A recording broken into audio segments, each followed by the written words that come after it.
তো এই যে জাতিভেদ, এটা এক ধরনের ভ্রান্ত জিনিস। অবশ্য মানুষের মধ্যে জাতিভেদ আছে, নেই বললে ভুল হবে। সেই জাতিভেদটা কীরকম? কারণ বৈচিত্র্যতা হচ্ছে জগৎ, বিচিত্রতা আছে, কর্মের অনুসারে হয় সেটা। তুমি পড়াচ্ছ, তুমি একটা প্রফেসর, তুমি বিপ্রের মধ্যে পড়লে। তুমি যুদ্ধবিদ্যা শিখেছো, তুমি সুরক্ষার কাজ করছো, রাষ্ট্র রক্ষার কাজ করছো, তুমি ক্ষত্রিয়ের মধ্যে পড়লে, কর্মের হিসাবে, জন্ম হিসাবে নয়। আর তুমি পরিষ্কার পরিচ্ছন্ন করছো, পরিষ্কার করছো, গাড়ি চালাচ্ছ, শরীরের কর্ম করছো, তুমি শূদ্রের মধ্যে পড়লে। আবার তুমি লেনদেনের কাজ করছো, অপরের সুবিধার জন্য তুমি হয়তো চাল ডাল তরকারি সব বিক্রি করছো, আর পয়সাও নিচ্ছ, আবার কিনছো, আবার বিক্রি করছো, তাদের লোকে উপকার হচ্ছে, তুমি বৈশ্যের কাজ করছো। কাজে এই চারটি জিনিস পৃথিবীর সব সমাজে আছে। এর উপর আধার করে যে মানুষের মধ্যে একে অপরের ভিন্নতা, সেটা অজ্ঞানতা। যেমন আমাদের শরীরের মধ্যে আমাদের মুখ, মাথাটা চিন্তা করে, কথা বলে, এটা ব্রাহ্মণের কাজ করে। আমাদের বুক, হাত সুরক্ষা দেয়, লড়াই করতে গেলে হাত চাই, তাহলে এটা ক্ষত্রিয়ের কাজ করে। পেটে আমরা অন্ন দিই, পেট আমাদের শক্তি দেয়, এনার্জি দেয়, এটা বৈশ্যের কাজ করে। পা আমাদের নিয়ে বহন করে বেড়ায়, কাজেই পাটা শূদ্রের কাজ করে। কাজে এরা একেবারে বিরুদ্ধ হলে পরে তো আমাদের জীবন পঙ্গু হয়ে যাব, আমরা পঙ্গু হয়ে যাবো। হাত যদি পায়ের বিরুদ্ধে চলে যায়, পা যদি মাথার বিরুদ্ধে চলে যায়, মাথা বলছে ওখানে যা, পা বলছে না আমি উল্টো দিকে যাবো, তাহলে তো সম্ভব হতে পারে না। এইভাবে সমাজের জাতিভেদ জিনিসটা নিয়ে আমাদের সমাজে নানা রকমের উৎপাত শুরু হয়েছিল, এখনো হচ্ছে, কিছু কিছু আছে, ভারতবর্ষের বিভিন্ন প্রান্তে এখনো আছে। যেটা আমি মনে করি এটার যে বৈজ্ঞানিক ভিত্তি, সেটা আমরা হারিয়ে ফেলি। এখন আবার সেটাকে ফিরিয়ে নিয়ে আসার চেষ্টা করা হচ্ছে। বৈজ্ঞানিক জ্ঞান, ধর্মের ব্যাপকত্ব, এই শিক্ষা থেকে আমরা ধীরে ধীরে বুঝবো যে সর্বং খল্লিদং ব্রহ্ম, সবাইয়ের মধ্যেই সেই পরম ব্রহ্ম রয়েছে। হ্যাঁ, তজ্জলানিতে শান্ত উপাসিত, সেই পরম ব্রহ্ম থেকে সব কিছু উৎপন্ন হচ্ছে, তার দ্বারাই প্রতিপালিত হচ্ছে, তাতেই সব বিলীন হচ্ছে। এই চিন্তাটাকে শান্তভাবে উপাসনা করো, তাহলে তুমি ব্রহ্মকে প্রাপ্তি করবে এবং সত্যিকারের যজ্ঞ করবে। আর এই উদার চিত্ত যদি তুমি করতে না পারছো, তাহলে তোমার ধর্ম এক জায়গায় আটকে গেল, জল এক জায়গায় আবদ্ধ হয়ে গেল, পরে সেখানে পোকামাকড় উৎপন্ন হয়, ময়লা উৎপন্ন হয়। প্রবাহিত জলে কখনো ময়লা হয় না। যেখানে বাতাস প্রবাহিত হচ্ছে, সেখানে পরিবেশ দূষিত হতে পারে না। যেখানে জ্ঞান প্রবাহিত হচ্ছে, সেখানে মনে ময়লা আসতে পারে না। শরীরে রক্ত প্রবাহিত হলে পারে শরীরে রোগ হতে পারে না। এই জন্য রোজ ব্যায়াম করা প্রয়োজন, দৌড়ানো প্রয়োজন, হাঁটা প্রয়োজন। আমার বয়স হয়ে গেছে, এটা আর কবে করবো, আর কি করবো, ঘরে বসে বসে শুধু চা খাই আর বিড়ি টানি, হ্যাঁ, এরকম করলে পরে রোগ তো এমনিতেই ধরে ফেলবে। ভগবান কি আর বলেছেন কানে কানে যে এখন তোর বয়স হয়ে গেছে, তুই না দৌড়া বা না হাঁট, ব্যায়াম না কর? তা তো বলেননি। তুমি নিজের মনেই উৎপন্ন করে বসেছো যে আমার 50 বছর হয়ে গেছে, আর কি হাঁটবো। ভুল কথা। রক্ত সঞ্চালন হওয়া প্রয়োজন। তারপরে রাষ্ট্রের রক্ত হচ্ছে, কোনো রাষ্ট্রের রক্ত হচ্ছে কি? অর্থ। সে অর্থ যদি জমে থাকে, কেউ শোষণ করে করে যদি অর্থ জমা করে রাখে, সে অর্থ ওর পক্ষেও কল্যাণকারী নয়, আর রাষ্ট্রের পক্ষে কল্যাণকারী নয়। যেমন মানুষের শরীরে রক্ত জমে গেলে পরে কোনো জায়গাতে, সে অঙ্গটার জন্য কল্যাণকারী নয়, ওর জন্য কল্যাণকারী নয়। তেমন যারা মনে করে যে আমরা শোষণ করে, নানা রকমের প্রতারণা করে অর্থ জমা করে রাখবো, তাতে আমাদের পরম কল্যাণ হবে, ওটা ভুল ধারণা। কারণ মা গৃহক্ষ সিদ্ধনাম, লোভ করো না। ধন তো কারোরই নয়। তুমি কষ্ট করে যা জমা করেছো, সেগুলো একদিন বিগলিত হয়ে যাবে, সেগুলো একদিন হারিয়ে যাবে, সেগুলো একদিন সব লুণ্ঠিত হয়ে যাবে। এ বিষয়ে সন্দেহ কিছু নেই। কাজেই রাষ্ট্র হচ্ছে একটা শরীর, রাষ্ট্র হচ্ছে একটা জীবন্ত সত্তা, যেমন মনে হচ্ছে আমার কাছে দেশ, এবং সেই দেশে অর্থটা হচ্ছে তার রক্ত। সেই অর্থ যত প্রবাহিত হতে থাকবে, যত নতুন সৃজন হবে কর্মের, সেই অর্থের আধারে তত মানুষ কাজ পাবে, মানুষ শান্তি পাবে, মানুষ আশীর্বাদ দেবে যারা এই সমস্ত কাজ দিচ্ছে মানুষকে। কাজে কর্মসৃজন করার জন্য অর্থের প্রয়োজন, এবং সেই অর্থকে প্রয়োগ করা প্রয়োজন। নাকি ব্যাংকের মধ্যে জমা করে রাখলো, সুইজারল্যান্ডে জমা করে রাখলো, তারপরে মানুষটা মরে গেল, না ঘরকা না ঘাটকা ধবিকা করতে।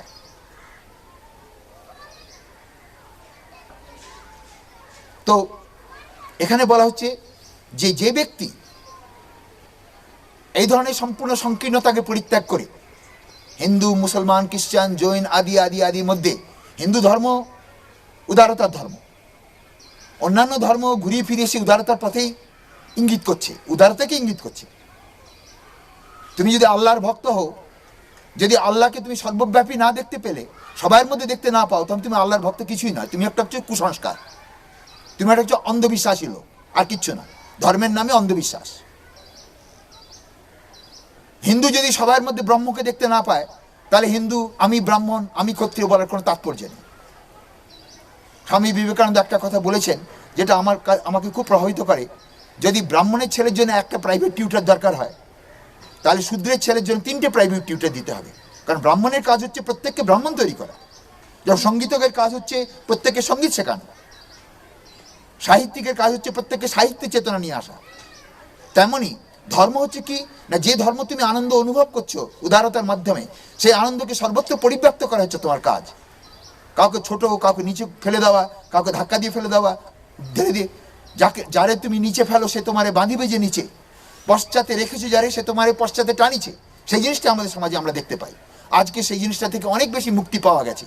আজকে আমরা চট করে একজন ক্রিশ্চিয়ানকে দেখলে পরে এ হচ্ছে ম্লেচ্ছ বলে আমরা তাড়াই না। ক্রিশ্চিয়ানরাও আজকে নিজেদের ধর্ম থেকে বেরিয়ে এসে বেদ বেদান্ত অধ্যয়ন করছে। আমেরিকাতে 7টা বেদের ইনস্টিটিউশন শুরু হয়ে গেছে। জার্মানিরাও বেদ অধ্যয়ন করছে। ইংল্যান্ডের কি বলে এটাকে সংস্কৃত ভাষা অধ্যয়ন করা হচ্ছে। কাজে ওরা বুঝতে পারছে যে আজকের যুগে আমরা চোখ বন্ধ করে দুদিনের মানব জীবনকে আমরা কুসংস্কারের অন্ধ গর্তের মধ্যে ফেলে মারা উচিত নয়। আমরা চোখ খুলতে হবে, এই জীবনে আমরা দেখতে হবে আমাদের থেকেও অনেক বেশি জ্ঞানগুণ সম্পন্ন ধর্ম রয়েছে, জ্ঞানগুণ সম্পন্ন গবেষণা রয়েছে, এবং সেই জিনিস থেকে আমাদের জ্ঞান আহরণ করতে হবে। ধর্মটা একটা গবেষণার জিনিস এবং আহরণ করার জিনিস, এবং এর থেকে আমরা আমাদের আত্মার উন্নতি আমরা পেয়ে থাকি, মানসিক উন্নতি পেয়ে থাকি। শুধু তাই নয়, সর্বাঙ্গীন উন্নতি হয়ে থাকে ধর্ম থেকে। ধর্ম হচ্ছে সার। যেমন আগুনটা যদি আগুন তাপ না দিত বা না দিত, আগুনের কোনো মূল্যই থাকে না। জলে যদি তৃষ্ণা নিবারণ না করে, তাহলে তারও কোনো মূল্য থাকে না। তবে মানুষ যদি তার নিজের ধর্মকে অভিব্যক্ত করলো না, মানবীয় গুণকে অভিব্যক্ত করলো না, মানবতাকে প্রকাশিত করলো না, উদারতা নিয়ে এলো না, সবাইকে আলিঙ্গন করতে শিখলো না, সবাইকে ভালোবাসতে শিখলো না, তাহলে ধর্ম আর কি? কিছুই ধর্ম নয়। তুমি একটা অন্ধবিশ্বাসী কুসংস্কারাচ্ছন্ন লোক, এবং কুসংস্কার নিয়ে জন্মেছো, কুসংস্কার নিয়ে মরছো। ইংরেজিতে বলা হয় it is good to be born in a church but never good to die in it. যেমন স্কুলের বাচ্চাকে আমরা ভর্তি করি, কিন্তু স্কুলেই যদিও বসে থাকতে চায় বন্ধুদের সঙ্গে চিরকাল, সেটাকে আমরা ভালো মনে করি না।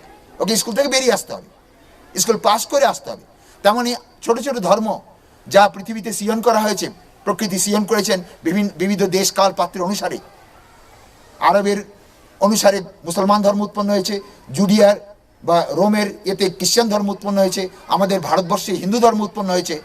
এই ধর্মগুলো থেকে আমরা শিক্ষা লাভ করে যখন আমরা এই উদারভাবে আসবো যে সর্বত্র পরিব্যাপ্ত ব্রহ্মকে আমরা প্রত্যক্ষ রূপে অনুভব করতে থাকবো, তখন আমাদের ধর্ম সত্যিকারের ধর্ম।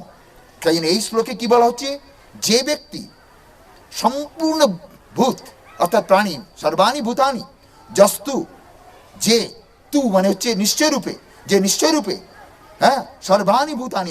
আজ থেকে কত হাজার বর্ষ আগে এই উপনিষদ, পৃথিবীতে একমাত্র ধর্ম ছিল, সেই হচ্ছে উপনিষদের ধর্ম, বেদের ধর্ম। সেই সময় ঋষি এইভাবে চিন্তা করে গেছেন, এত উদার। সিন্নন্ত বিশ্বে অমৃতস্য পুত্রা, বিশ্বের সম্পূর্ণ মানবকে অমৃত সন্তান বলে আহ্বান করা হচ্ছে আজ থেকে হাজার হাজার বছর আগে। এই হচ্ছে হিন্দু ধর্ম, এই হচ্ছে সনাতন হিন্দু ধর্ম, আর উপনিষদ হচ্ছে সেই হিন্দু ধর্মের প্রাণ। কাজেই যে তু মানে সত্যি সত্যি, সর্বাণী সম্পূর্ণ প্রাণী, ভূতানি সম্পূর্ণ প্রাণীদের মধ্যে, আত্মনৈব অনুপশ্যতি সম্পূর্ণ প্রাণীকে আত্মার মধ্যে দেখে, পরমাত্মার মধ্যে স্থিত দেখে, এবং সর্বেষু ভূতেষু সব প্রাণীর মধ্যে চ আত্মানাম সেই পরমাত্মাকে দর্শন করে। অর্থাৎ ভেতরে বাইরে, একটু আগে যেমন বলা হয়েছে, হ্যাঁ, তিনি ভেতরেও আছেন ও বাইরেও আছেন। কাজেই দৃষ্টিটাকেও সেইভাবে তৈরি করতে হবে আমাদের। ভগবানকে বুঝতে হলে ভগবানের দৃষ্টিকোণ তৈরি করতে হবে, অর্থাৎ ভগবানের মধ্যে সবাইকে দেখছে। যেমন আকাশের মধ্যে সব কিছু স্থিত রয়েছে, আবার সব কিছু তো আকাশ রয়েছে, তেমন ভগবানের মধ্যে সব কিছু রয়েছে, তাঁর চেতনাতে সব কিছু চেতনশীল হয়ে আছে, আর তাকেই সব কিছুর মধ্যে দেখছে। যে ব্যক্তি এইভাবে দেখে, সে কাউকে ঘৃণা করে না, সে ঈর্ষা করে না, দ্বেষ করে না, ঘৃণা করে না, সে পরম শান্তি, পরম আনন্দকে অনুভব করে। এই শ্লোকে সেই বিষয়টাকে বর্ণনা করা হয়েছে। এই জন্য আমি মনে করি আজকের শিক্ষায়, আজকের ধর্মে ব্যাপকভাবে স্কুলে, কলেজে, সর্বত্র শিক্ষা, এই উপনিষদের শিক্ষা যাওয়া উচিত। যদি আমরা উপনিষদকে আজকে একদিকে কোনায় ফেলে রেখে দিয়েছি, উই পোকায় খাওয়ার জন্য, আর আমরা মনে করি এর কোনো মূল্য নেই, আমাদের পয়সার মূল্য, আমাদের ধূর্ততার মূল্য, আমরা এটা ভুল করছি। আমাদের আমাদের ভবিষ্যৎ সন্তানদের জ্ঞানে গুণে সমৃদ্ধ করতে হলে পরে, তাদের জীবনে শান্তি নিয়ে আসতে হলে পরে, তাদের শিক্ষার মধ্যে এই উপনিষদের শিক্ষা নিয়ে আসতে হবে। যতক্ষণ এই জিনিসটা আসছে ততক্ষণ আমি মনে করি যে আমাদের সমাজের প্রতি আমরা অন্যায় করছি। প্রত্যেককেই উপনিষদ পড়তে হবে। উপনিষদের মতো গ্রন্থ পৃথিবীতে আর নেই বলে সোফেনাওয়ার বলে গেছেন যে in the whole world there is no study as elevating as Upanishad. Upanishad মতো এরকম জ্ঞান পৃথিবীতে আর কোথাও নেই। এই জন্য প্রত্যেক বুদ্ধিমান ব্যক্তি, যে কোনো সমাজের বুদ্ধিমান ব্যক্তি, মানব মাত্রের জন্য তিনি যে কোনো ধর্মের থাকুন না কেন, তথাকথিত ধর্মে, কিন্তু ওনাকে মানব ধর্মকে বিকশিত করতে হলে এই উপনিষদের জ্ঞানকে অবলম্বন করতে হবে, অধ্যয়ন করতে হবে।